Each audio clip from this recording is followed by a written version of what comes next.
২০২৬-এর ফলাফল প্রকাশের পরেই বিস্ফোরক বাংলার রাজনীতি। শুধু ভবানীপুর নয়, রাজ্যের অন্তত ১০০টি আসনে ভোট লুট ও আসন চুরির অভিযোগ তুলেছেন মমতা বন্দ্যোপাধ্যায়। আর এই চরম সংকটের মুহূর্তে ফোন এলো দিল্লি থেকে। তৃণমূল নেত্রীর পাশে দাঁড়িয়ে বিজেপি ও নির্বাচন কমিশনকে তুলনা করলেন রাহুল গান্ধী। রাহুল সাফ জানিয়েছেন, আমরা মমতা দিদির সাথে একমত। বাংলায় ১০০-র বেশি আসন চুরি করা হয়েছে।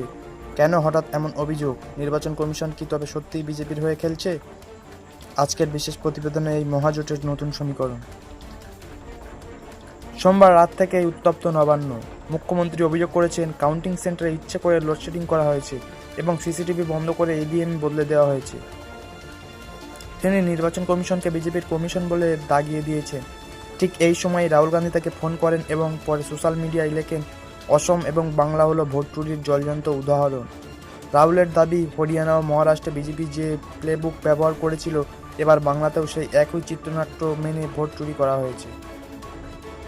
গণনা কেন্দ্রগুলোতে বাইরের পরিস্থিতি এখন অগ্নিগর্ভ। যেভাবে আমরা দেখেছি হোয়াইট হাউসের হামলায় বা মধ্যপ্রাচ্যের যুদ্ধের দরবারে এখনও ধোঁয়া উঠছে, ঠিক তেমনই বাংলার রাজনৈতিক দরবারেও এখন পরাজয় আর প্রতিবাদের ধোঁয়া।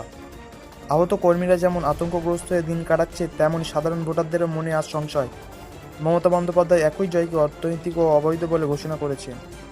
তিনি সাফ জানিয়েছেন, এই লুটের বিরুদ্ধে তিনি আইনি লড়াইয়ের শেষ পর্যন্ত যাবেন। রাহুলের এই সমর্থনে আসলে ইন্ডিয়া জোটের এক নতুন ইঙ্গিত।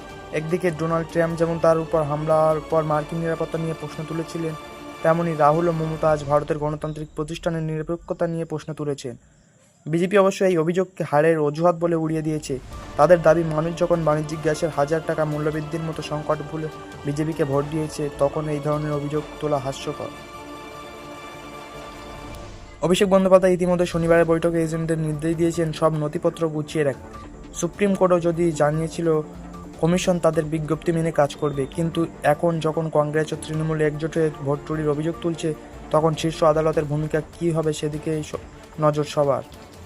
মমতা বন্দ্যোপাধ্যায় স্পষ্ট বার্তা দিয়েছেন, আমরা ঘুরে দাঁড়াবই। ভবানীপুরের হার আর ১০০টি আসন চুরির অভিযোগ ২০২৬-এর নির্বাচন কি তবে এক দীর্ঘ আইনি লড়াইয়ের সূচনা মাত্র? রাহুল গান্ধীর এই সমর্থন কি মমতাকে হারানোর জমি ফিরে পেতে সাহায্য করবে? বারোদের ধোঁয়া আর ষড়যন্ত্রের অভিযোগ সরিয়ে গণতন্ত্রের প্রকৃত রূপ কবে দেখা যাবে, সেটাই এখন বড় প্রশ্ন। প্রতি মুহূর্তে আপডেটের জন্য আমাদের সাথে থাকুন, সাবস্ক্রাইব করুন আমাদের চ্যানেল। ধন্যবাদ।